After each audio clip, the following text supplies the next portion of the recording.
कौन ब्रह्मा का पिता है, कौन विष्णु की मां, शंकर का दादा कौन है, हमको दे बता। ये जानने के लिए कृपया सुनिए जगत गुरु तत्वदर्शी संत रामपाल जी महाराज के अमृत वचन सर्व पवित्र धर्मों के पवित्र शास्त्रों के आधार पर।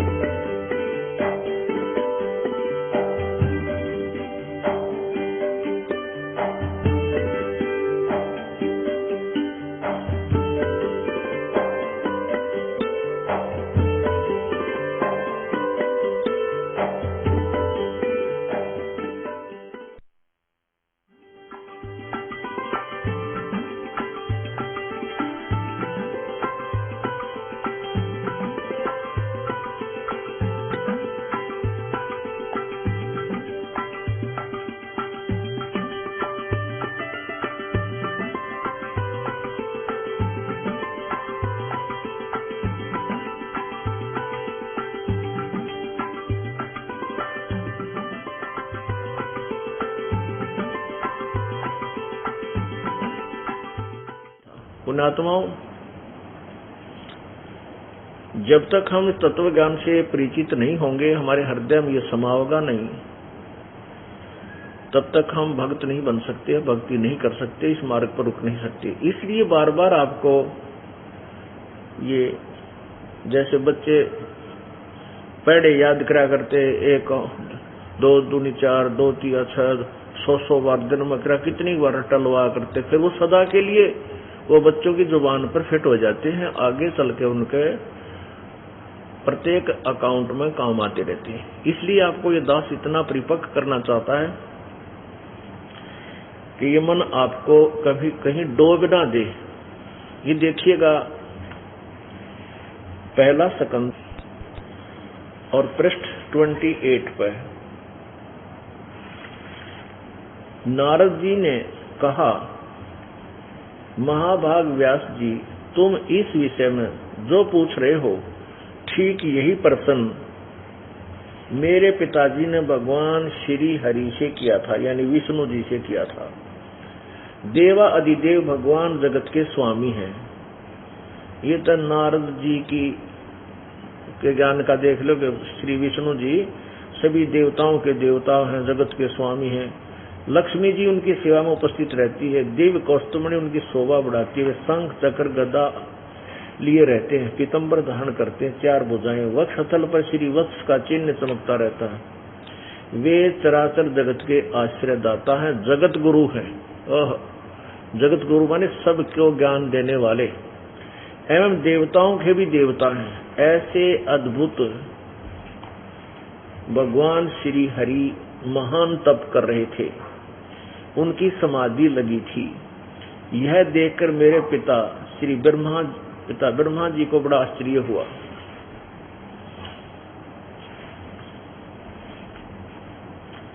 उन्होंने उनसे जानने की इच्छा प्रकट की। ब्रह्मा जी ने पूछा, प्रभु, आप देवताओं के अध्यक्ष, जगत के स्वामी, भूत भविष्य एवं वर्तमान सभी जीवों के एकमात्र शासक हैं भगवान, फिर आप क्यों तपस्या कर रहे हैं और किस देवता की आराधना में ध्यान मगन है?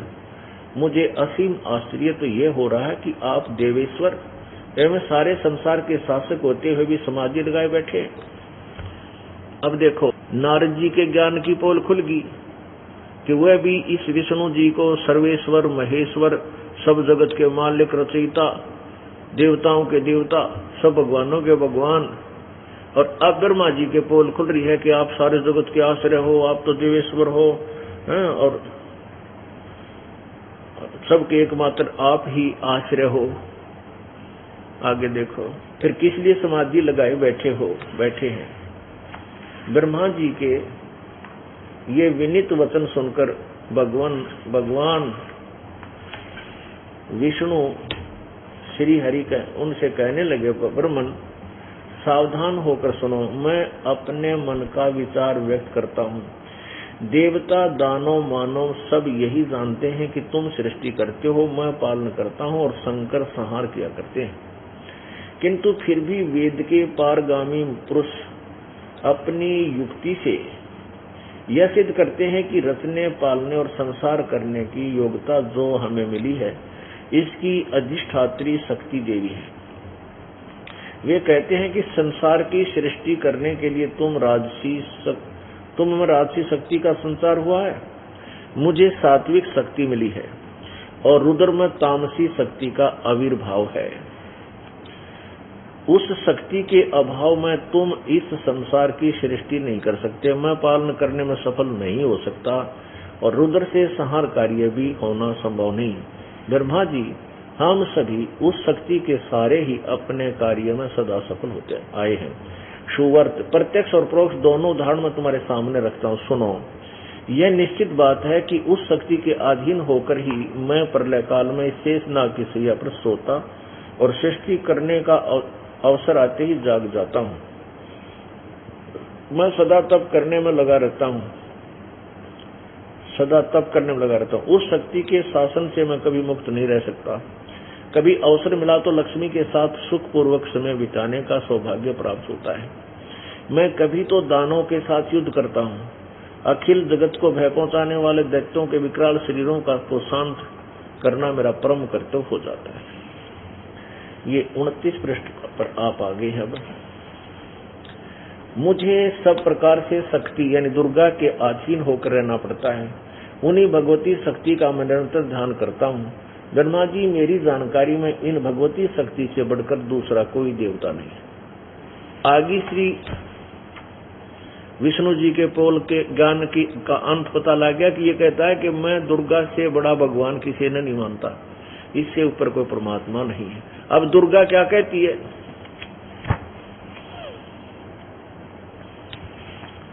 दुर्गा ये कहती है कि वो परमात्मा ब्रह्म है, उसकी पूजा करो। अब देखो 7वां स्कंद, ये 7वां स्कंद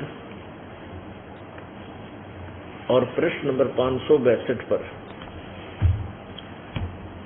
श्री देवी जी कहने लगी, पर्वतराज यानी हिमालय को बता रहे हैं, इस प्रकार योग युक्त होकर मुझ ब्रह्म स्वरूपा देवी का ध्यान करें और यह ध्यान आसन पर भली भांति बैठकर अहतुकी भक्ति के साथ करना चाहिए। अच्छा, उस ब्रह्म का क्या स्वरूप है? उस ब्रह्म का अब अपने से अन्य किसी भगवान के विषय में दुर्गा बता रही है। अब विष्णु जी कह रहे हैं कि मैं तो दुर्गा से ऊपर किसी ने भगवान नहीं मानता, मेरी जानकारी में तो ये सबसे बड़ी मालिक है, सबसे बड़ा भगवान है देव, ये इससे ऊपर कोई प्रभु नहीं है। और दुर्गा कहती है कि उस परमात्मा के विषय में अब मैं बताती हूँ। उस ब्रह्म का क्या स्वरूप है यह बतलाया जाता है, जो प्रकाश रूप सबके अत्यंत समीप में सचित हृदय रूप गुहा में सचित होने के कारण गुहाचर नाम से प्रसिद्ध और महान पद अर्थात परम प्राप्य है। वह समस्त प्रजा के ज्ञान से परे है, समस्त प्रजा के ज्ञान से परे है। वो वहां किसी की बुद्धि नहीं जाती, अर्थात किसी की बुद्धि में आने वाला नहीं है। जो परम प्रकाश रूप, जो सूक्ष्म से अत्यंत सूक्ष्म है, जिसमें संपूर्ण लोक और उन लोकों में निवास करने वाले प्राणी सचित हैं, वही ये अक्षर ब्रह्म है। वही सबके प्राण है, वही सबकी वाणी है और वही सबके मन है। वह यह परम सत्य और अमृत अविनाशी तत्व है। सौम्य, उस वेदने योग लक्ष्य का तुम वेदन करो, मन लगाकर उसमें तन में हो जाओ, यानी किसी और परमात्मा में ध्यान लगाओ, उसकी भक्ति करो। सौम्य, उपनिषद में कथित महान अस्त्र रूप धनुष लेकर उस पर उपासना द्वारा तीक्ष्ण किया हुआ बाण संधान करो और फिर भावनागुप्त चित्त द्वारा उस बाण को खींचकर उस अक्षर रूप ब्रह्म को ही लक्ष्य बनाकर वेदन करो। परवण ओम धनुष है, जीवात्मा बाण है और ब्रह्म को उसका लक्ष्य कहा जाता है। ओम तो मंत्र है उसका, इसको दोनों समझो, और आत्मा उसका को चलावे बाण है और ब्रह्म को। अब देखो यहाँ अक्षर रूप ब्रह्म, यहाँ केवल ब्रह्म पा गए। इनका सबका ज्ञान उवाबाई का है, ना इनको ब्रह्म का पता, ना इनको पर ब्रह्म का पता, ना इनको पूर्ण ब्रह्म के बारे में जाने। अब कहाँ से शुरू किया कि उस ब्रह्म का, उस ब्रह्म तत्व ब्रह्म, गीता जी अध्याय नंबर 8 के श्लोक नंबर 1 में अर्जुन ने पूछा कि जो आपने 7वें अध्याय के 29वें श्लोक में कहा कि तत्ब्रह्म को जानने के बाद और सारे आध्यात्मिक ज्ञान को समझने के उपरांत वो प्राणी केवल जन्म मरण से छूटने का ही प्रयत्न करता है, संसार की अन्य वस्तु नहीं चाहता। तो पूछा कि वो तत्ब्रह्म कौन है। 8वें अध्याय के 3रे श्लोक में उत्तर दिया कि वो परम अक्षर ब्रह्म है। तो यहां दुर्गा कभी अक्षर ब्रह्म कहती है, कभी अक्षर रूप ब्रह्म कहती है। अब कहती है उस ब्रह्म को की भक्ति करो, एकमात्र उस एकमात्र परमात्मा को ही जाने, दूसरी सब बातें छोड़ दे। अब इसका क्या, किससे क्या सिद्ध होगा? इस आत्मा का ओम के जाप के साथ ध्यान करो, इससे अज्ञान अंधकार से सर्वथा परे संसार में जो पार जो ब्रह्म है, पार जो ब्रह्म है उसको पा जाओगे, यानी ब्रह्म प्राप्ति कर लोगे, तुम्हारा कल्याण हो। यह देवी कह रही है। अब वो ब्रह्म कहाँ रहता है? वह सबका आत्मा ब्रह्म ब्रह्मलोक दिव्य आकाश में स्थित है। ये तपोल पाटली ब्रह्मा विष्णु महेश, ब्रह्मा विष्णु और दुर्गा और नारद आदि मुनियों के ज्ञान की वो कितना ज्ञान रखते थे। अब अन्य ऋषियों के बारे में जो कहते हैं वेदों के बड़े ज्ञाता थे और उनको वेदों का कह का ज्ञान नहीं था, ये आपके समक्ष और प्रमाण देते हैं। क्योंकि ये दास जो इस ज्ञान को समझा है, जो तत्व ज्ञान परमेश्वर ने हमें दिया था, वो 600 वर्ष पहले वर्णन किया था प्रभु ने, और वो आज तक विद्यमान है उनकी अमृतवाणी में। उस अमृतवाणी को इन अज्ञानियों ने, जो ऋषि जो संस्कृत के ज्ञाता कहलाते थे, इन्होंने उसे रिजेक्ट करके लाल को कुर्डी में डाल रखा था और कंकरों के थैले भरवा रखे थे, गिठड़ी बंधवा रखी थी कि तुम इनको, ये तुम्हारे बड़े काम की हैं, बड़ी कीमती हैं, इनको उठाई करो। हम ढेर सारी साधना किया करते थे, कठिन से कठिन तप भी ऋषियों ने किए। वो साधना परमात्मा पाने की नहीं थी, वो कंकर पत्थर थे। चारों युग में हम पुकारे, कूक कहा हम हेल रे, हीरे माणिक मोती बरसे, ये जग चुगता डेल रे। परमेश्वर आकर कहते हैं कि चारों युगों में हमने आवाज लगाई, हमारे संत भी आकर के आवाज लगाते रहे। हम हीरे और मोती रूपी सच साधना आपके ऊपर वर्षा कर रहे हैं, इनको तुम अज्ञानतावश ना पहचान कर इनको नहीं उठा रहे हो और कंकर पत्थरों को इकट्ठा कर रहे हो, डले ढो रहे हो, डले उठा रहे हो। अब देखिएगा इन ऋषियों के विषय में कितना, इनको कितना ज्ञान था। छठा सकंद अध्याय 10 और पृष्ठ 414 पर जन्मजय ने पूछा, महाभाग किस युग में और कैसा धर्म का स्वरूप है, इस संपूर्ण विषय को विशेष रूप से बताने की कृपा कीजिए। व्यास जी बोले, नर्प शार्दुल, राजन, यह निश्चय है कि सतयुग में ब्राह्मण वेद के पूर्ण विद्वान थे। अब देखिए ब्राह्मणों की कितने विद्वान थे। ब्राह्मण वेद के पूर्ण विद्वान थे, उनके द्वारा निरंतर भगवती जगदम्बा की आराधना होती थी। अरे वाह! भगवती का दर्शन करने के लिए उनका मन सदा ललायित रहता था। गायत्री के ध्यान, प्राणायाम और जप में वे अपना सारा समय व्यतीत करते थे। माया बीज का जाप करना उनका प्रधान कार्य था। प्रत्येक गांव में शक्ति मंदिर का उद्घाटन हो, इस विषय की उनकी मन में बड़ी उत्सुकता थी। प्राय सब लोग सत्य, दया और शौच से युक्त होकर अपना कार्य संपन्न करते थे। तत्व ज्ञान के पारगामी उन ब्राह्मणों द्वारा जो कर्म होता था, उसमें सत्य, शौच और दया, ये तीनों गुण निहित थे। पुण्यात्मा देखो क्या है कि सतयुग में ब्राह्मण बड़े वेद के पूर्ण विद्वान थे और उनके द्वारा निरंतर भगवती जगदम्बिका की आराधना होती थी। पूर्ण विद्वान थे, दुर्गा का जाप करते थे और भगवती का दर्शन करने के उनके मन में सदा ललायत रहता था। और गायत्री का ध्यान, प्राणायाम और जाप में अपना सारा समय व्यतीत करते थे। माया बीज का जाप करना उनका प्रधान कार्य था।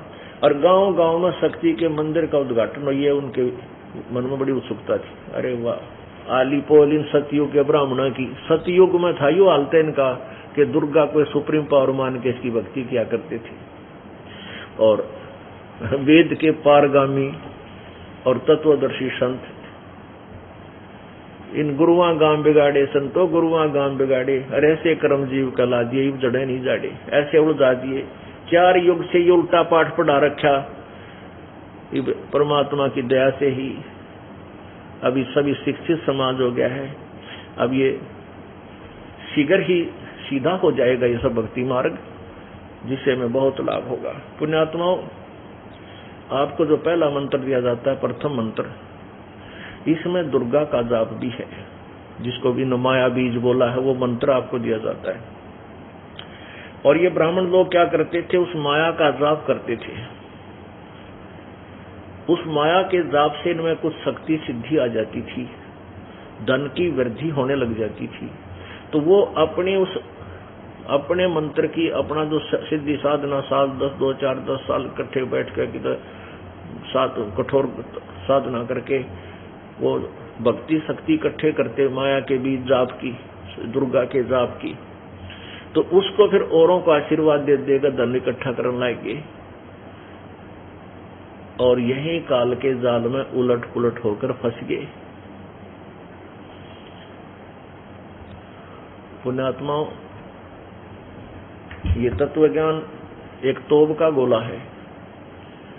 परमात्मा कहते हैं, और ज्ञान सब ज्ञानड़ी, ये मेरा जो तत्व ज्ञान है, ये कबीर ज्ञान सो ज्ञान, और जैसे गोला तोब का करता चला मैदान। परमात्मा के तत्व ज्ञान इन अज्ञान रूपी किले को ऐसे ढा देगा, जैसे तोब का गोला किसी भी किले के ऊपर कितना दृढ़ बिल्डिंग हो, उसको तोड़ फोड़ कर साफ कर देती है, मैदान बना देती है, मैदान बना देता है। ऐसे ही ये तत्व ज्ञान इस अज्ञान रूपी किले को ढा देगा और बिल्कुल स्पष्ट मार्ग, एक ही स्पष्ट मार्ग कर देगा, जो परमात्मा ने पहले हमें बता रखा है। तो जो प्रसंग था,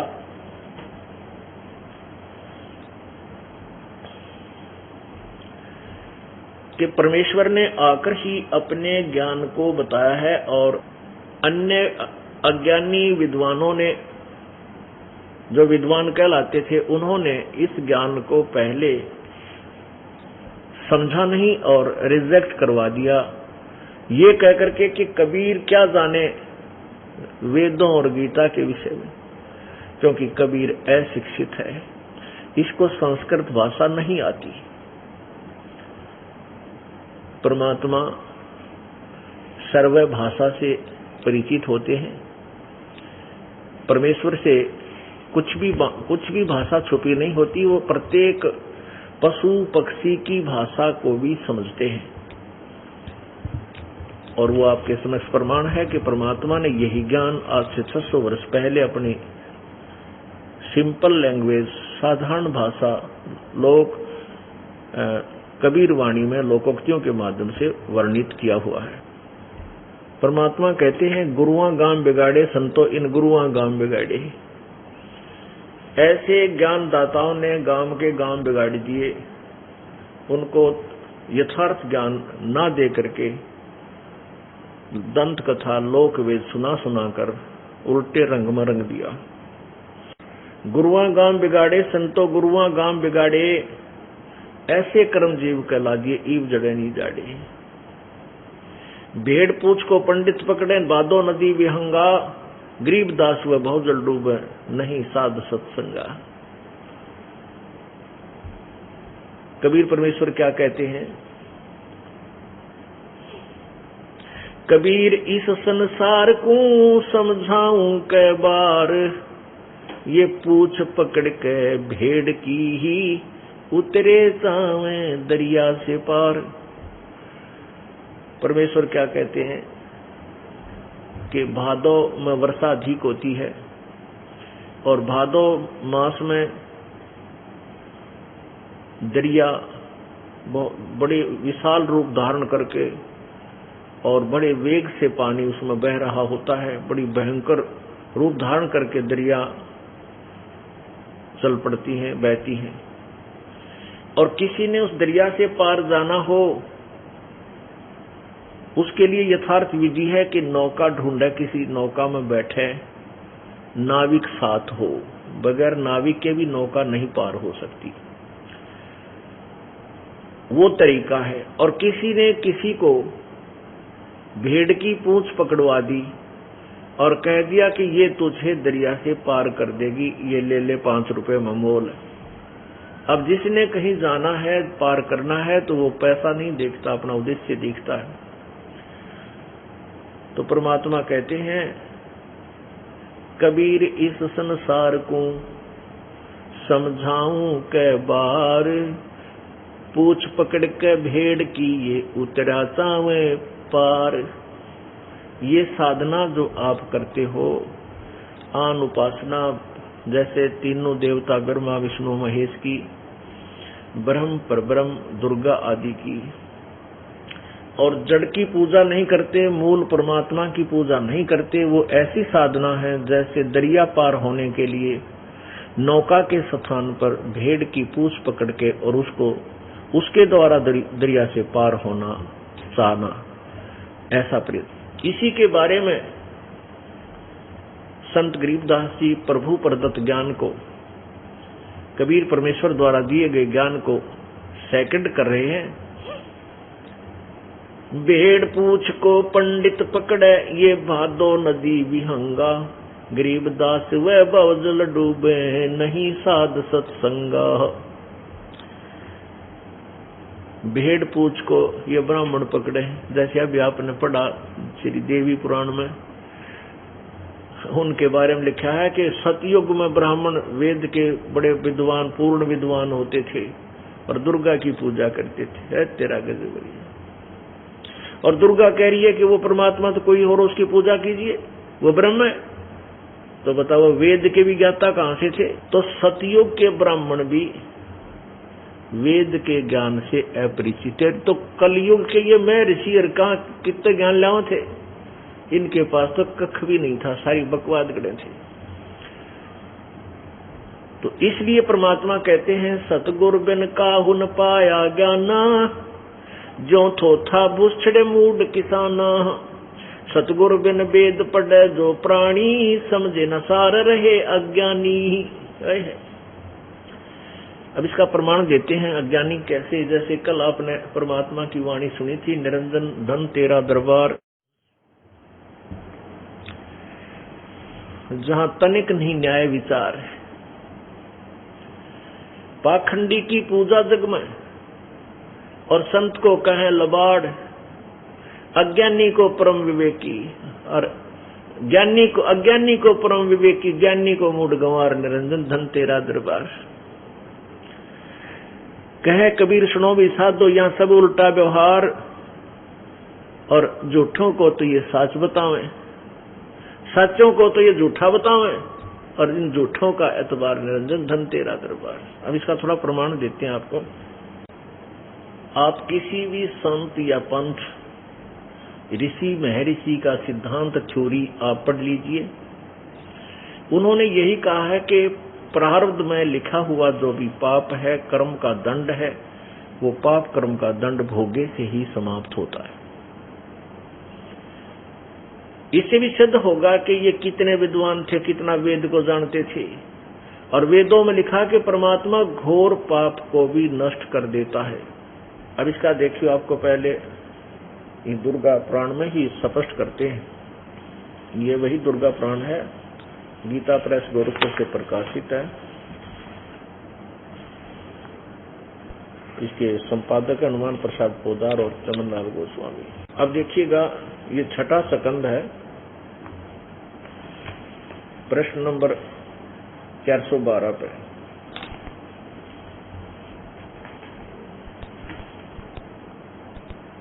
व्यास जी बोले, राजेंद्र, मैं इसका परम अद्भुत कारण बतलाता हूं, सुनो।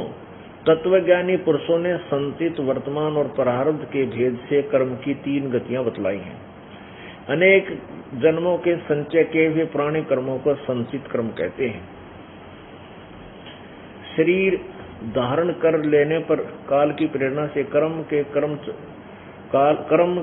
कर्म चालू हो जाते हैं। प्रारब्ध कर्म उसे समझना चाहिए जिसका फल भोग लेने पर फिर कुछ शेष नहीं रह जाता। प्रारब्ध कर्म जो है वो भोगने से ही समाप्त होते हैं। प्राणियों को प्रारब्ध कर्म अवश्य भोगना पड़ता है, इसमें कोई संशय नहीं। अब 413 पर देखिए, 413 पृष्ठ पे, राजन देवता मनुष्य सभी को कर्म फल भोगना पड़ता है। कर्म की गति बड़ी गहन है। अब 282 पर आ जाओ। व्यास जी कहते हैं, देवराज इंद्र की बात सुनकर बृहस्पति, ये देवताओं के गुरु, उनसे कहने लगे, मन में उनसे कहने लगे। अब 243 पर पहुंचेंगे। ये यहां देखो, उनसे कहने लगे 283 पे, 83 पे, प्रारब्ध कर्मों का अभाव बिना भोगे नहीं हो सकता, यह स्पष्ट है। आर्य, संपूर्ण देवता तुम्हारे सहायक हैं। तुम स्वयं भी बुद्धिमान हो, फिर भी जो होनी है वह होकर ही रहेगी, तुम उसे टाल नहीं सकते। ऐसी स्थिति में सुख और दुख की चिंता में नहीं पड़ना चाहिए। महाभाग, सुख और दुख ये दोनों क्रमशः पुण्य और पाप के अक्षय सूचक हैं। अतएव विद्वान पुरुषों को चाहिए कि सुख के अभाव में भी सर्वथा आनंद की अनुभूति करे। अतएव महाराज, इस अवसर पर सुयोग मंत्रियों से परामर्श लेकर विधि पूर्वक यत्न करने में कटिबद्ध हो जाओ। यत्न करने पर भी जो होने वाला होगा वह तो सामने आएगा ही। ये तो देवताओं के गुरु की बात स्पष्ट होगी कि लोग है भी कर्म तो भोगने से ही समाप्त होगा, इसका कोई पाप कट नहीं सकता, क्योंकि पाप से दुख और पुण्य से सुख होता है, तो पाप कर्म भोगना ही पड़ेगा। अब 243 पे देखिएगा, चौथा सेकंड, प्रश्न नंबर 243 पे। अब ये राक्षसों के देवता गुरु के विषय में व्यास जी कहते हैं, प्रहलाद की बात सुनने के पश्चात शुक्राचार्य ज्ञान दृष्टि से सब कुछ देखकर प्रसन्न हो गए। उनका मुख मुस्कान से भर गया। उन्होंने दैत्यों से कहा, दानव, तुम मेरे यजमान हो, तुम्हें न तो डरना चाहिए और न पाताल में ही जाना चाहिए। अपने सत्य मंत्रों के प्रभाव से मैं तुम्हारी रक्षा कर लूंगा। देख कितना अड़े झूठ बोल रहे हो। तुम्हारे अपने सत्य मंत्रों के प्रभाव से मैं तुम्हारी रक्षा कर लूंगा। धर्म के मर्मज महाशो, प्राचीन समय में ब्रह्मा जी के मुख से मैंने जो बात सुनी है उसे बता रहा हूँ, सुनो। यह वचन बड़ा हितकर, सत्य और अटल है। उन्होंने कहा, होने वाली बात अवश्य होकर रहती है। धरातल पर कोई भी ऐसा सुयोग पुरुष नहीं है जो प्रारब्ध को विफल बनाने में समर्थ हो सके। विपरीत समय के कारण इसमें तुम्हारी शक्ति क्षीण हो गई है। अतः एक बार तो तुम्हें देवताओं से परास्त होकर पाताल में जाना ही पड़ेगा। समय सदा बदलता रहता है। कुछ ही दिन पूर्व तुम सम्राट रह चुके हो। प्रहलाद ने कह रहे हैं कि ये तो देखो, यहाँ तो कह रहा है वह कह रहा है कि तुम्हें, प्रहलाद से कह रहा है। प्रहलाद की बात सुनने के पश्चात शुक्राचार्य ज्ञान दृष्टि से सब कुछ देखकर प्रसन्न हो गए। उन्होंने मुख मुस्कान से भर गया और उन्होंने दैत्यों से कहा, दानव, तुम मेरे यजमान हो, तुम्हें न डरना चाहिए और न पाताल ही जाना चाहिए, पाताल में भी नहीं जाना चाहिए। अपने सत्य मंत्रों के प्रभाव से मैं तुम्हारी रक्षा कर लूंगा। यहाँ तो वह कार्य है कि मैं मंत्र जाप करूंगा, तुम मुझे कि मैं दे दो, दान दूं। और फिर आगे नो कहे, कोई भी, मैंने ब्रह्मा जी से एक बात सुनी है कि कोई भी ऐसा व्यक्ति नहीं है जो प्रारब्ध के कर्म ने टाल दे, तुमने पाताल में जाना ही पड़ेगा। अरे भले आदमी, चौड़े एक तीसरी लाइन में झूठ बोल रहा है। ऊपर कह रहा है मैं तुम्हारी रक्षा कर लूंगा, सतमंत्रों के साथ जाप से पाताल नहीं जाने दूंगा, और फिर पाताल में तो जाना ही पड़ेगा। ये थे विद्वान रे थरा के। और ये प्रहलाद की ब्रह्माटी हो रही है। अब देखो पुण्यात्माओं, परमेश्वर कहते हैं पिछले ही पुण्य से होते हैं पूर्ण हंस मुराद। प्रहलाद जो आत्मा है, ये पुण्य आत्मा पहले कभी परमेश्वर के चरणों में, कबीर जी के चरणों में रही थी आत्मा। जैसे आप जी पहले 600 वर्ष पहले भी कबीर जी के साथ थे जब परमेश्वर आए थे। वो 64 लाख हो गए थे पुण्यात्माएं। उनके द्वारा की गई भक्ति के उनके समय में की गई भक्ति के प्रभाव से आपको लगातार मनुष्य जीवन मिलते आ रहे हैं। और अब जो आपको सतनाम मिला, उसमें किसी को सतनाम प्रभु ने नहीं दिया था। अब आपको सतनाम मिलेगा। इस सतनाम की इतनी कमाई हो जाएगी, कहते हैं सतनाम पालड़े रंग होरी हो, 14 लोक चढ़ावे राम रंग होरी हो, 3 लोक पासंग धरे रंग होरी हो, तो ना तुले तुलाया राम रंग होरी हो। एक श्वास उस श्वास से जो सतनाम का जाप है, जिसमें एक ओम मंत्र है, दूसरा तत्सांकेतिक, जिनको सतनाम प्राप्त है उनको पता है। एक बार जो श्वास उस श्वास से सिमरण कर दिया, उसकी कितनी कीमत है। 14 लोक भी उसकी कीमत नहीं दे सकते, और 3 लोक, ये पाताल और पृथ्वी और सत, ये धरती पृथ्वी लोक, ये तो व्यर्थ पासंग यानी एक्स्ट्रा पासंग के होती थी। वर्तमान के बच्चे नहीं जानते होंगे, हमारे टाइम के बूढ़े बुजुर्ग अवश्य समझते हैं पासंग किसने कहा करते। पहले ये 2 तराजू होती थी, तुला, ये एक लकड़ी का डंडा सा होता था ऊपर, और उसके एक पलड़ा होता था नीचे, एक प्लेट सी लोहे की, उसको रस्सियों से बांध कर उस डंडी से बांध दिया जाता था। उसमें सेंटर में एक पकड़ने का होता था ऐसे हाथ से, और ऐसे तोलते थे। एक पलड़े में बट्टे रख देते थे बाट, और दूसरे में जैसे कोई कणक तोलनी है, गुड़ तोलना है, खांड तोलनी है, या दाल कुछ भी तोलना है, दूसरे में वो रखा करते।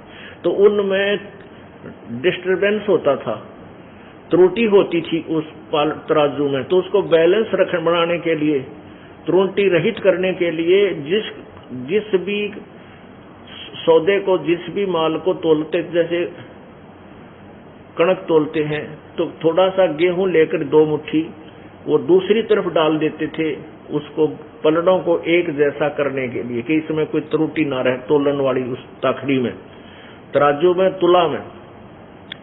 और जब वो बैलेंस ठीक हो जाता था, जिस तरफ वो पासंग डाली थी, यानी वो गेहूं तोलते समय गेहूं से ही 2 मुट्ठी गेहूं, यानी 100 ग्राम गेहूं, 50 ग्राम जितनी हो सकता थी, वो एक पलड़े में डाल दिए। वो बराबर होगी, त्रुटि रहित तराजू होगी, तो जिस साइड में वो गेहूं डाले थे 100 ग्राम, उधर ही बट्टे रख देते, उनको पासंग कहा करते थे। वो गेहूं जो थोड़े से डाले एक साइड में, वो पासंग थे, वो सौदे में नहीं आते थे, एक्स्ट्रा, वो व्यर्थ थे। तो ऐसे कहते हैं कि जो सौदा सतनाम का एक श्वास, एक मंत्र का पूर्ण जाप, श्वास उश्वास, ये 2 मंत्र हैं, इनकी 2 ही विधि से जाप है। तो फिर सतनाम पूर्ण मंत्र जो बनेगा वो 3 विधि का हो जाएगा, 3 ही उसमें मंत्र होंगे, जो गीता जी अध्याय नंबर 17 के श्लोक 23 में है। तो उसमें तत् और सत ये सांकेतिक शब्द हैं, ये तत् सत तत् ओम तत् सत ये जाप नहीं है इसका, उसकी विधि भी न्यारी है। तो वो क्या बताते हैं कि सतनाम पालड़े रंग होरी हो, एक तरफ तो सतनाम रख दिया, एक श्वास का मंत्र, और दूसरी पलड़े में, दूसरे तराजू तुला के दूसरे पलड़े में 14 लोक चढ़ावे राम रंग होरी हो, और ये 3 लोक है। हम तो यहाँ एक छोटा सा को मेंबर बन जा, MLA MP बन जा, तो पता नहीं क्या बन जा, और मुख्यमंत्री बन जा, तो सोचा बस किला टूट गया। और परमात्मा कहते हैं इन सारे पृथ्वी के पूरे पृथ्वी लोक को, स्वर्ग के लोक को और पाताल लोक को, इन तीनों को तो पासंग रख दे। इस सतनाम के मंत्र की इतनी कीमत है, इतना ऊपर इतना राज मिलेगा उस ब्रह्मलोक के अंदर। अगर हमने जाना सतलोक में है, लेकिन ये कीमत इसको काल को देके जानी है। और 14 लोक चढ़ावे राम रंग होरी हो, 3 लोक पासंग धरे रंग होरी हो, तो ना तुले तुलाया राम रंग होरी हो। तो ऐसे अब आपको मंत्र मिल गए। और कुछ पुण्यात्मा जिनको सार नाम भी मिल चुका है, और काल का इतना भयंकर दबाव है कि कुछ समय के बाद कुछ मूर्ख आत्माएं प्रभु से दूर हो जाती है, दूर चले जाते हैं। जो गुरुद्रोही नहीं होते, जो गुरुद्रोही हो जाते हैं, उनका तो सर्वनाश होता है, उनकी तो कमाई रहती ही नहीं, वो नष्ट हो जाता है, उनको तो नरक में सीधा डाला जाता है। कुछ एक ऐसे हैं वैसे ही अपने मस्ती में आना छोड़ के फिर धीरे धीरे दूर हो गए, तो वो प्राणी काल के हाथों पड़ जाते हैं। वो काल का नो समझ लो लाल ठा गया, लाल मिल गया काल को। फिर उन्हीं में से किसी को उसके पुण्यों के आधार से किसी को ब्रह्मा बना देगा, किसी को विष्णु बनाओगा, किसी को शिव की पदवी देगा, और किसी को फिर अब जब उन क्षीण हो जाएंगे उनके पुण्य, उसके बाद स्वर्ग में निम्न सत्र के देवता खत्म करते करते उनको, और वो फिर 84 लाख योनियों में ठोक देता है। उन्हीं में से प्रहलाद एक था। इतनी पुण्यात्मा थी कि मां के गर्भ में भी इसको भक्ति याद थी, और मां के गर्भ में ही नारद जी ने उसको, जैसा वो जाने था शिव भगवान की कथा सुना सुना कर परिपक्व कर दिया था, भगवान बिना कोई साधक नहीं, कोई साथी नहीं है। तो उस वो पुण्य तो था उसका पहले का, और फिर वो जब मां के गर्भ से बाहर आया 10 वर्ष का हो गया तो पिताजी दुश्मन बन गया प्रहलाद का। लेकिन प्रहलाद का रंग पिछले संस्कार से प्रभु में रंगा हुआ था। उसने पिताजी की बात को स्वीकार नहीं किया कि नहीं, आप परमात्मा नहीं हो। जिस कारण से हिरण्यकशिपु ने अपने पुत्र प्रहलाद को नष्ट करने की, मारने की ना जाने कितनी योजना बनाई, सभी असफल रही। वर्तमान की प्रहलाद की कोई भक्ति नहीं थी, वो शास्त्र अनुकूल थी ही नहीं। लेकिन पिछले कहते हैं पिछले ही पुण्य से होते हैं पूर्ण हंस मुराद, वो पिछले संस्कार थे उसके बढ़िया, जिस कारण से कबीर परमेश्वर ने आकर उस प्रहलाद की रक्षा की थी। अब उस प्रहलाद की दुर्गति हो रही आगे चल के। अब इसमें स्पष्ट किया है कि तेरे एक विपरीत दिन आगे, उनका गुरु कह रहा है। अब तो पहले सम्राट था, उसके बाद पूरी पृथ्वी का राजा बना प्रहलाद, और जब उसकी बैटरी डिस्चार्ज होली, ईब ने होकर तू पाताल में जागा, देवताओं तो हार गया, भाज गया, छुप गया कि तो जाके, या दुर्गति साथ है। लेकिन परमात्मा क्या कहते हैं, कबीर कमाई आपनी कभू न निष्फल जा, 7 समुद्र आडे पड़ा हुआ मिला अगा हुआ। जो दिन हमारी शरण है ताका हूं मैं दास, गेल गेल ला गया फिर जब लग धरती आकाश।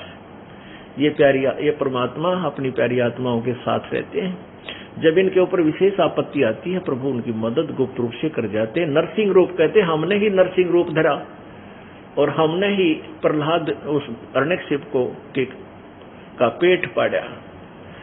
और क्योंकि उस समय नारद जी के ज्ञान से प्रहलाद जो था, भगत प्रहलाद जी विष्णु जी को ही इष्ट मान रहे थे, इसलिए परमेश्वर ने उसको विष्णु रूप दिखा दिया। बाद में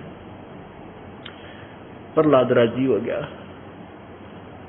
अब पुण्यात्माओं, यहाँ एक बात ध्यान रखना चाहिए, गीता जी अध्याय नंबर 15 के श्लोक नंबर 16 और 17 में 3 भगवान बताए हैं, एक क्षर पुरुष, एक अक्षर पुरुष। ये क्षर पुरुष ब्रह्म है, 21 ब्रह्मांड का मालिक है, ज्योति निरंजन काल है। और अक्षर पुरुष ये परब्रह्म है जो 7 संग ब्रह्मांड का मालिक भगवान है। और परम अक्षर ब्रह्म ये पूर्ण ब्रह्म है जो असंख्य ब्रह्मांडों का कुल मालिक है, और वही तीनों लोकों में प्रवेश करके सबका धारण पोषण करता है। धारण पोषण मीन सभी के सब कार्य वही काम वही परमेश्वर करता है, उनके संस्कार वश। उनके कर्म आधार के जो संस्कार हैं वो भी कबीर परमेश्वर ही प्रदान करवाता है। विशेष आपत्ति आती है तो विशेष उसके अगर संस्कार अच्छे हैं तो वो स्वयं ही आकर मदद करता है। ये काल भगवान चाहता है कि भगवान से इनकी आस्था उठ जाए, कोई ऐसा भगवान की लीला प्रकट ना हो जिससे इनकी आस्था परमात्मा की तरफ आकर्षित हो। वो चाहता है कि सभी नास्तिक हो जाएं, इसलिए गलत साधना करवा के, उल्टे रास्ते लगवा के इन सभी की बैटरी को डिस्चार्ज करवा देता है, और अंत में ये भोली आत्मा नास्तिक बन जाती है, परमात्मा से दूर होती चली जाती है। परमेश्वर आकर ही इस भक्ति को फिर पुनर्सेट करते हैं, अपने तत्व ज्ञान को प्रदान करते हैं, अपनी भक्ति से, अपनी शक्ति से आपको लाभ देते हैं ताकि आपकी आस्था प्रभु में बन जावे और तुम भक्ति कर सको। अब देखो कितने दुखी प्राणी आते हैं और आते ही उनको परमात्मा राहत देना प्रारंभ कर देता है, क्योंकि ये हमारा पिता है और समर्थ शक्ति है कबीर भगवान। और अपने बच्चों के दुख से माता पिता ही पीड़ित होते हैं, दूसरा रिश्तेदार थोड़ी सी देर दुखी होता है, जो विशेष दबाव आओगा, विशेष आवश्यकता किसी चीज की पड़ेगी, दूर हो जाएगा। तो वो परमात्मा कबीर जी है जो हमें लाभ दे रहा है। तो यहाँ प्रहलाद की अब दुर्गति हो रही है। लड़ाई में पहले तो सम्राट था, पूरे पृथ्वी का राजा था। अब जब उसकी बार बैटरी डिस्चार्ज होली, पुण्य समाप्त हो गए, प्रहलाद के अब छुपता फिर रहा है।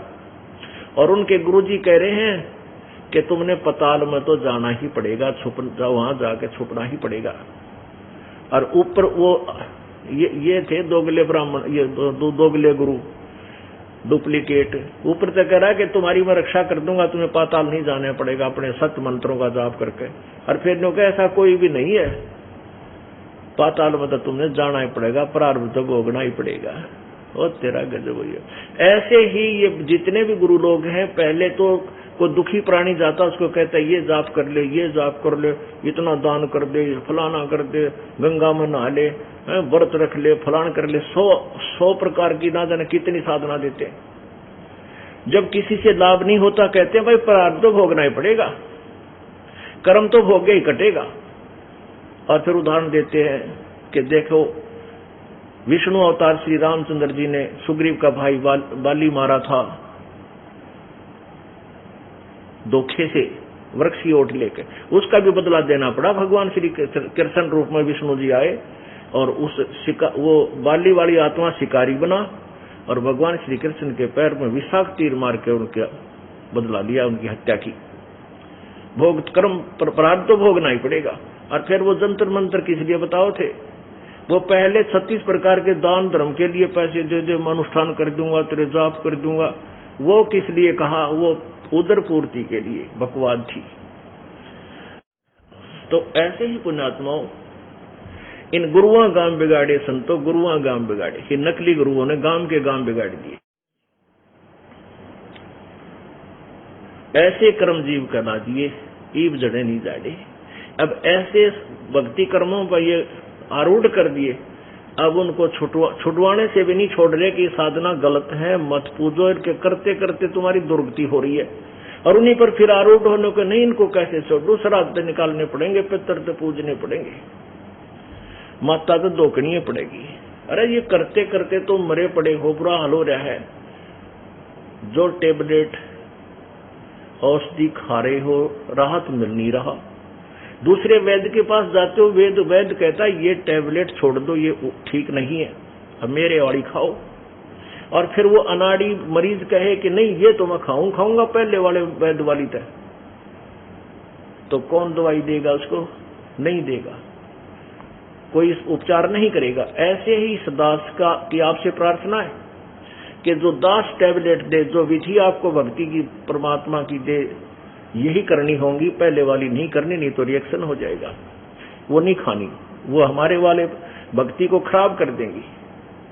इसलिए आपने और उपासना नहीं करनी, जो दास बताओ शास्त्र अनुकूल यही करनी होगी, और इससे आपको पूर्ण लाभ मिलेगा, जो सब सदग्रंथों में प्रमाण है, सब संतों ने प्रमाण दिया है।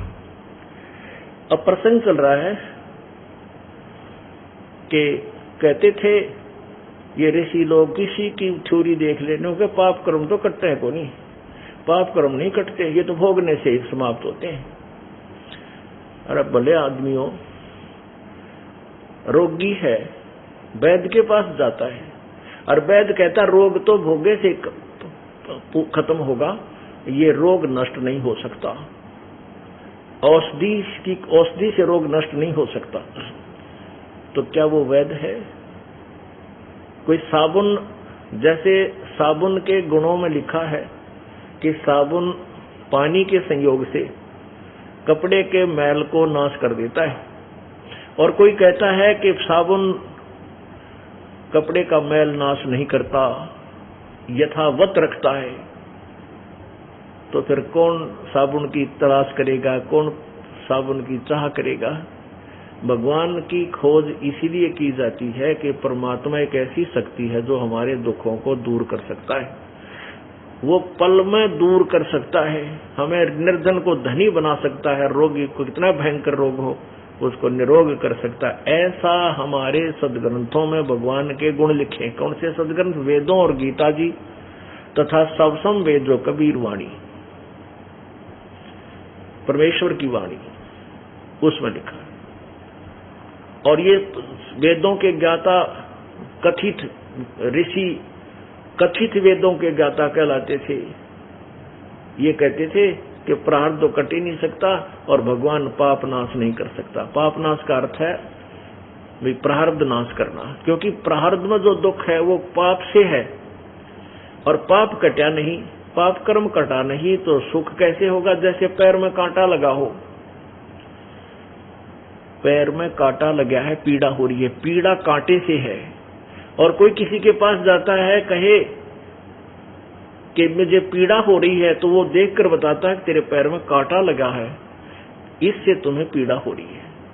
फिर वो कहे जो जिसके पास वो ट्रीटमेंट के लिए गया था कि मेरी पीड़ा नाश करो, मेरा पीड़ा खत्म करो, और वो कहे कि ये कांटा तो निकल नहीं सकता, ये तो अंदर ही रहेगा, अब जूता पहन ले, आगे कांटा नहीं लगेगा। तो कांटा लगे पैर में, जूता पहना नहीं जा सकता, वो तो कांटा निकले और फिर जूता पहने इस डर से कि ये भगवान फिर ना लग जाए या पीड़ा फिर ना हो जाए। तो आप जी जो पाप कर्मों से दुखी हैं, पाप कर्मों के कारण जो आपके ऊपर संकट आए हैं, वो परमेश्वर आपके कांटे निकालेगा। और ये सतनाम रूपी, सच्ची भक्ति रूपी, ये सतत्व ज्ञान रूपी इस सदग्रंथ से आपको वो सतनाम रूपी जूता देगा कि बेटा अब इसको भक्ति करना, इस राम नाम के जूते ने पहने रखना, इसको छोड़ मत देना, नहीं तो वो कांटे फिर लग जाएंगे तुम्हारे। तो अब हम डर के मारे इस राम नाम के जूते को कभी नहीं निकालेंगे और सुखी रहेंगे। और कोई ये कहे कि नहीं कांटा निकलेगा, नहीं जूता पहन ले, जैसे कहते हैं भाई प्रारब्ध तो तुम्हारा खत्म हो नहीं सकता, ये तो भोग भोगना ही पड़ेगा, दुख है चाहे सुख है, भक्ति कर लो आगे सुख हो जाएगा। कभी भी भक्ति नहीं कर सकता जिसके ऊपर आपत्ति आएगी, उसको राहत मिले और फिर वो भगवान में उसकी श्रद्धा उत्पन्न हो, तब आगे वो राम नाम के जूते को कभी नहीं निकालेगा, सदा पहने रखेगा। अब आपने देख लिया कि सभी जितने भी ये देव हैं, महादेव हैं, जितने भी ये ऋषिगण हैं, ये सभी यही कह रहे हैं कि कर्म तो भोगना ही पड़ता है, प्रारब्ध तो भोगने से ही समाप्त होता है, इसका कोई विकल्प नहीं है। ये तो पहले वाले विद्वान आपको दिखा दिए सतयुग से लेकर आज तक, और अब एक कलयुगी महर्षि के बारे में आपको दिखाते हैं जिसकी थ्योरी है कि परमात्मा पाप नहीं काट सकता, नाश नहीं कर सकता। अब वेदों का जो प्रसंग चल रहा है कि सतगुरु बिन काहू न पाया ज्ञाना, जो थोथा बुझ छड़े किसाना, मूढ़ किसाना। वैसे समझदार किसान तो थोथे बुझ को नहीं छड़ेगा। सतगुरु बिन काहू न पाया ज्ञाना, जो थोथा बुझ छड़े मूढ़ किसाना। सतगुरु बिन वेद पढ़े जो प्राणी, समझे न सार रहे अज्ञानी। अब ये महर्षि ऋषि सारे वेद पढ़ा करते, वेदों के अतिरिक्त कोई शास्त्र नहीं था, ये पुराण तो बाद में लिखे गए हैं, और उनको वेदों का कैसे का विज्ञान नहीं था। कोई न मैं तो वेदों के प्रागामी प्राकांड विद्वान, पूर्ण विद्वान, और पूजा क्रम दुर्गा की, और दुर्गा कहती है वो भगवान तो कोई और है, उसकी पूजा करो। उसकी जैसे उसने कहा ब्रह्म की साधना करने से ब्रह्म के पास चले जाओ, वो ब्रह्मलोक में रहता है। दुर्गा की पूजा तो कैंसिल हुई। अब एक कथित महर्षि जो कलयुग में सबसे ज्यादा भ्रमित कर गया इन भोली आत्माओं को वेदों की आड़ में, और उल्टी पट्टी पढ़ा गया, इस महर्षि को देखो, वो तेरा गजब हुई हो। हम भी भले ही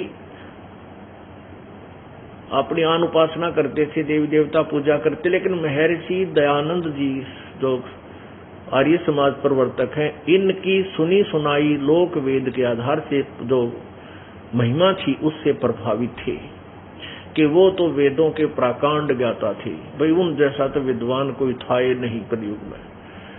अब ये पता चला ये कह भी नहीं जाना था, भक्ति के बारे में भी नहीं, ना समाज सुधार के बारे में इसको ज्ञान था। ये तो केवल बंगोड़ी था, भांग पी का अपना मस्त रहता था, पड़ा रहा करता था और दड़ी पक्का पी लेता, दूध फिर करे ज्यादा दंड पेल। ये इस तरह का व्यक्ति था। बोलना जाना था, संस्कृत का ब्राह्मण था और संस्कृत जाना था। बचपन से ही ब्राह्मण लोग संस्कृत पढ़ा करते थे, संस्कृत भाषा जानते थे। समाज अशिक्षित था, बुलक्कड़ गणा था और न्यू क्या करे गणा बोलनी है कहता बूमला भी क्या करे। बाजरा निकालने के बाद कणक उसमें से वो रह जाता बूमला, उसका छिलका, तो बाजरे के स्थान पर छिलका बेच गया यो गणा बोल बोल के। अब दिखाता हूं आपको इसके कारनामे और तेरा गजब हुई है। देखो बुद्धिमान व्यक्ति को चाहिए कि चलो पीछे जो बात बनी सो बड़ी अमनपढ़ थे हमारे पूर्वज, ना पता था, अब भी उससे उस बूमड़े को ठाए फिरे तो क्या वो मूर्ख है, वो नीच आत्मा है जो उस कणक के स्थान पर बूमड़े को बेच रहे हैं, उस छिलकों को बेच रहे हैं। बाजरे के स्थान पर उन्हें ढेर ला रखा अपने घर में, वो सारा बेचना चाहते हैं। उन्होंने शोर मचा रखा है कि रामपाल झूठा है, कपटी है, फलान है, वो क्या जाने वेदों को संस्कृत नहीं आती है। ये बात तो बहुत पुरानी होली थारी, अब नहीं चलेगी। अब तो सारे समाज में डूंडा पाटेगा ही और सारा समाज धिक्कारेगा ऐसे ऋषियों को। ये नाश करके दर के सारी छोरी बदल गए भगवान की। अब देखो ये 63 वर्ष जिए थे महर्षि दानव सरस्वती। देखो कितना, अब ये थे इनके पाखंडी की पूजा जग में संत को कह दबाड़। इसकी तो पूजा देखो कैसे डट के बैठे महापुरुष। अब आदमी ने सोचा भाई तोड़ पाड़ दिया इसने तो भगवान तो मिल लिया महर्षि जी, कमाल कर रखा होगा, बड़ी समाधि डट रहे हैं। और कह का भी नहीं पता था, ना भक्ति का, ना वेदों का, किसी प्रकार का भी ज्ञान नहीं था इनको। ये देखो ये जन्म उनका सन 1881, सन 1824 में और मृत्यु हुई 1883 में और 59 वर्ष जिए थे, 59 वर्ष। अब देखो सत्यार्थ प्रकाश,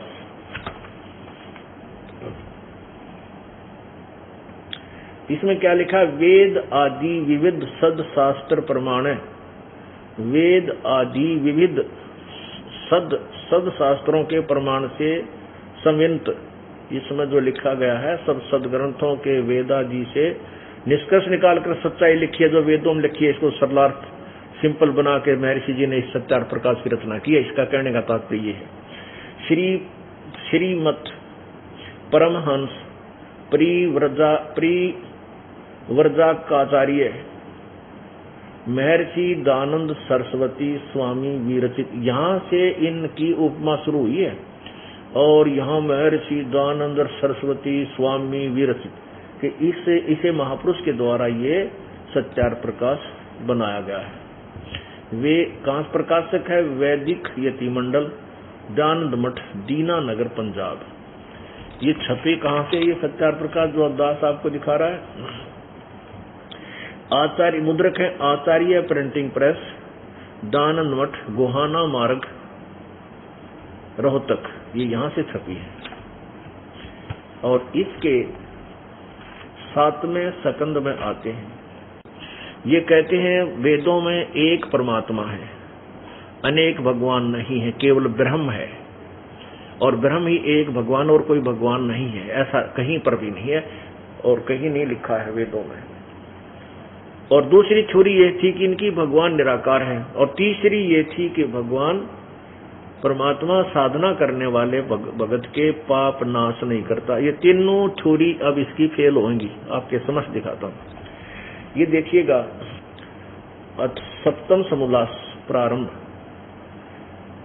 इसमें प्रश्न किया है कि वेद में ईश्वर अनेक हैं इस बात को तुम मानते हो या नहीं? प्रश्नकर्ता बोल रहा है स्वामी दयानंद जी से। उत्तर स्वामी दयानंद जी का, नहीं मानते, क्योंकि चारों वेदों में कहीं नहीं लिखा जिससे अनेक ईश्वर सिद्ध हो, किंतु यह तो लिखा है कि ईश्वर एक है। ये स्वयं कहते हैं, ये प्रथम समोल्लास, इसके पृष्ठ नंबर 15 पर। ये समोल्लास तो यही रहते हैं कि अगर मान ले किसी और छापे में छपे हैं, उनके अक्षर मोटे होने से पृष्ठ बदल जाते हैं, लेकिन समोल्लास नहीं चेंज होते। प्रथम समोल्लास, और यहां देखिए, ओम आदि नाम सार्थक है, जैसे रक्षा करने से ओम, आकाशवत व्यापक होने से खम, और सबसे बड़ा होने से ईश्वर का नाम ब्रह्म है। अब देखो, ईश्वर का नाम ब्रह्म है, यानी ईश्वर कहो चाहे ब्रह्म कहो। ये क्या कहता है स्वामी जी यहाँ? ये 7वें समोल्लास में स्वामी जी कह रहे हैं कि किसी ने प्रश्न किया कि वेद में ईश्वर अनेक हैं, इस बात को तुम मानते हो नहीं? उत्तर स्वामी जी का, नहीं मानते, क्योंकि चारों वेदों में कहीं नहीं लिखा कि जिससे अनेक ईश्वर सिद्ध हों। ईश्वर, अब देखो, ये खुद कह रहा है कि सबसे बड़ा होने, ये प्रथम समोल्लास में पृष्ठ 15 पे, सबसे बड़ा होने से ईश्वर का नाम ब्रह्म है।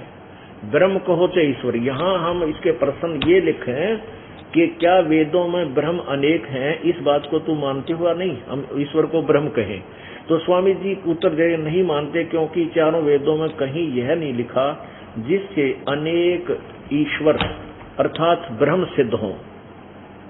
ईश्वर का नाम ब्रह्म, ईश्वर माने ब्रह्म, तो ब्रह्म सिद्ध हो, यानी कोई अनेक और ब्रह्म नहीं है, किंतु यह तो लिखा कि ईश्वर एक है, यानी ब्रह्म एक है। अब देखो स्वामी जी का,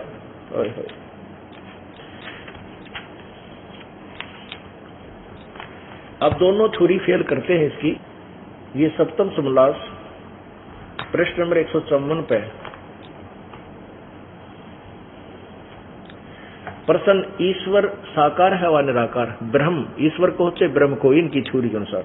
उत्तर वो कहते हैं निराकार।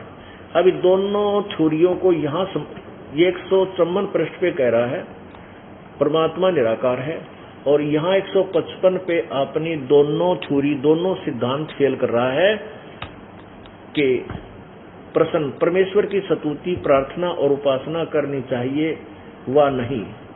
उत्तर, करनी चाहिए। स्वामी जी कहते हैं करनी चाहिए। प्रश्न कर्ता कहता है, क्या स्तुति आदि करने से ईश्वर अपना नियम छोड़ स्तुति प्रार्थना करने वाले का पाप छुड़ा देगा? उत्तर स्वामी जी का, नहीं, कि पाप नहीं छुड़ेगा, पाप तो भोगने पड़ेंगे।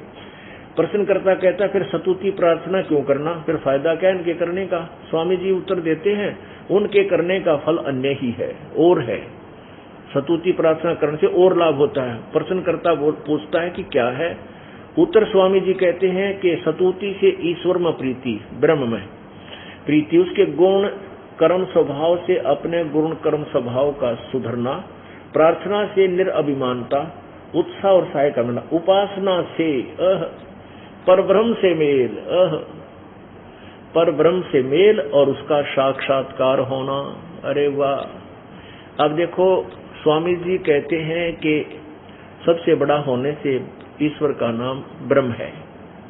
अब यहाँ किस प्रश्न आता है कि उपासना करने से पर ब्रह्म, यानी ब्रह्म से भी कोई अन्य दूसरे ब्रह्म, अन्य परमात्मा से मेल हो जाता है। मेल का अर्थ क्या हुआ भाई? बहन, बच्चों, बेटियों, सुनो, अपने आप सोचो। मेल का अर्थ है जैसे परमात्मा निराकार और सर्वव्यापक होने से तो पहले मिला हमारे से, वो तो अभेद है ही नहीं, और उपासना से उससे मेल हुआ तो वो साकार है, एक देशीय है। और परब्रह्म का अर्थ है दूसरा ब्रह्म, एक ब्रह्म से दूसरा, जैसे दादा और परदादा दूसरा दादा, एक यो लोक एक परलोक, ये लोक परलोक माने दूसरा लोक, अन्य लोक। तो दो भगवान, अब दो ईश्वर आप पे सिद्ध कर दिए उसने। और उधर कहता नहीं, कहीं नहीं लिखा कि भगवान में वेद में कोई अनेक ईश्वर हो। और आप कहता है कि पर ब्रह्म से मेल, ब्रह्म से भी दूसरे ब्रह्म तक, और फिर कहता है कि उपासना से पाप तो कटते नहीं, उपासना से इस परमात्मा का साक्षात्कार हो जाता है। अरे भोले आदमियों, एक पापी आत्मा जिसके पापों से ग्रस्त है वो क्या भगवान प्राप्ति कर सकता है? पहले पाप नष्ट हो और फिर वो परमात्मा प्राप्ति करेगा। कि जैसे परमात्मा कहते हैं, जब ही सतनाम हृदय धरो भयो पाप को नाश, और जैसे चिंगारी अग्नि की वह पड़े पुराने घास। अब ये एक स्वामी जी की वो छुरी है महर्षि दानंद जी की, ये इसको महर्षि कहते होने भी हमने जो है थोड़ी शर्म आने लाएगी, इसने महर्षि भी कुकर कमा, लेकिन हमने तो यूं सोच रखा किसी ने अपने बालक का नाम डीसी रख लिया, डीसी।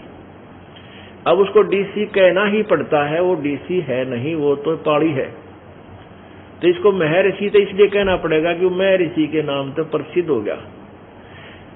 अब ये तो ऐसी छुरी है स्वामी इस महर्षि दानंद जी की कि जैसे कोई कहे कि साबुन लगाने से क्या साबुन कपड़े का मैल छुड़ा देगा? स्वामी जी कहता नहीं, तो प्रश्न करता कहता है फिर साबुन लाने का फायदा क्या? तो स्वामी जी उत्तर दे रहे हैं कि उसका कुछ और ही फायदा है। क्या? कि कपड़ा मजबूत हो जाता है। अरे तेरा गजब भैया। अब साबुन के गुणों में लिख रखा है वो पाप काट देता है, साबुन के गुण अर्थात परमात्मा के गुणों में लिखा के भगवान पाप नाश कर देता है। अब दो छुरी तो इसने आप पर फेल कर दी, अब तीसरी दास करेगा वेदों के आधार से। अब आप देखिएगा यजुर्वेद अध्याय नंबर 8 के मंत्र नंबर 13 में, ये देखिएगा पवित्र यजुर्वेद, और ये अनुवाद भी महर्षि दानंद जी द्वारा ही किया हुआ है। ये कहां से प्रकाशित है? प्रकाशक है सार्वदेशिक आर्य प्रतिनिधि सभा 2/5 महर्षि दानंद भवन रामलीला मैदान नई दिल्ली। अनुवाद करता है महर्षि दानंद सरस्वती कृत, अनुवाद किया है। ये वेदों के लेखक नहीं है दानंद जी, महर्षि दानंद जी वेदों के लेखक नहीं है, लेखक तो व्यास जी है। ये तो अनुवाद करता है, भाष्य किया है उन्होंने। अच्छा, अब देखिएगा 8वें अध्याय का 13वां श्लोक, ये है 8वां अध्याय 241 पृष्ठ पे। ये यहाँ की संस्कृत है, 13वां है, ये संस्कृत यहाँ पर है, और 242 पे इसका अनुवाद स्वामी दानंद जी ने किया है। ये देखिएगा, ये 242 पे स्वामी दानंद जी अनुवाद कर रहे हैं कि हे परमेश्वर, हे सबके उपकार करने वाले मित्र आप। अब देखो इबिन के स्वामी दानंद जी के जैसे सर्प के गले में मुख में चकचुंद आ जाती है ना, चमगिद्दड़ आ जाती है, तो वो सब फंस जाता है कि अब क्या करूं। तो कहने का भाव ये है कि ये अपनी छुरी पहले लिख चुका था वेद सत्यार्थ प्रकाश में। अब इसने समस्या आगे अनुवाद करते समय वेद तो कह रहे हैं कि परमात्मा पाप नाश कर सकता है, घोर पाप भी नाश कर देता, उसके गुणों में लिखा है। अब इसने यहाँ और तो कुछ बसाई को ना, क्योंकि इसमें 6-7 जगह लिख रखा है एक ही मंत्र में, परमात्मा पाप नाश करता है, परमात्मा पाप छुड़वा देता है, परमात्मा पाप घोर पाप छुड़वा देता है। तो इसने शुरू में लिख दिया, हे सबके उपकार करने वाले मित्र आप।